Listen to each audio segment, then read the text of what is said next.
महात्मा कबीर जब बालक थे उस समय वह साधना करते थे, सो उन्हें देवताओं का दर्शन होता था। एक बार भगवान शंकर की आराधना की, महादेव प्रकट हुए।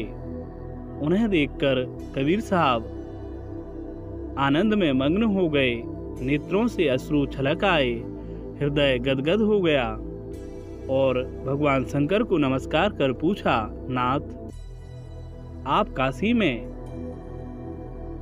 अपने भक्तों को मोक्ष देते हैं।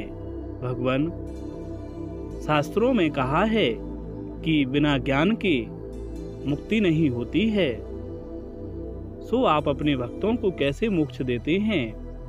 क्या काशी में रहने वाले लोग ही आपके अपने हैं?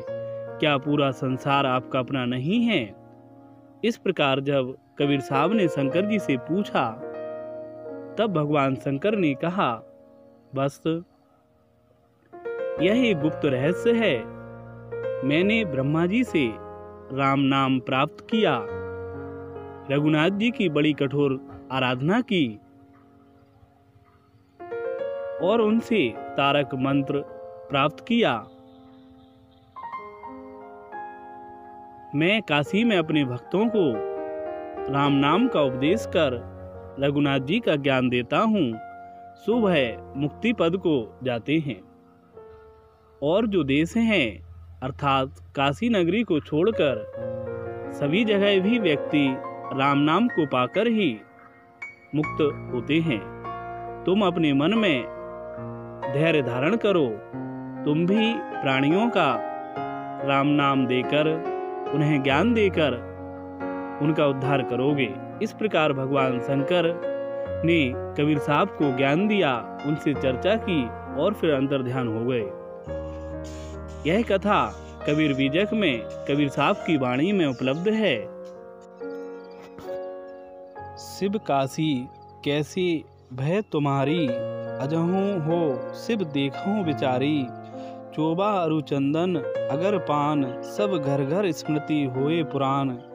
बहुविधि भवनन में लागे भोग, अस नगर कोलाहल करत लोग। इस प्रकार से यह जो 11वां वसंत है कबीर बीजक में कबीर साहब की वाणी है।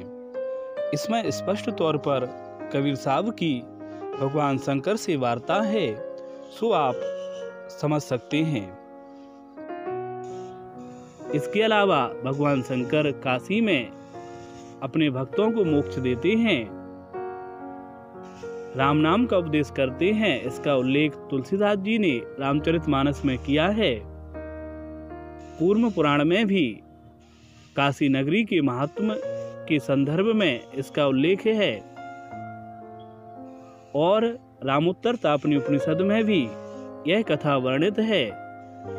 सो आप समझ गए होंगे कि वास्तव में भगवान शंकर, श्री नारायण, ब्रह्मा जी, यह सब भोग और मोक्ष दोनों की ही दाता हैं। इनके विषय में कपटी संतों द्वारा गलत प्रचारित किया गया है कि यह मोक्ष नहीं दे सकते हैं। यदि यह सारी जानकारी अच्छी लगी हो तो वीडियो के नीचे कमेंट कर जरूर बताएं। वीडियो को लाइक करना ना भूलें। धन्यवाद।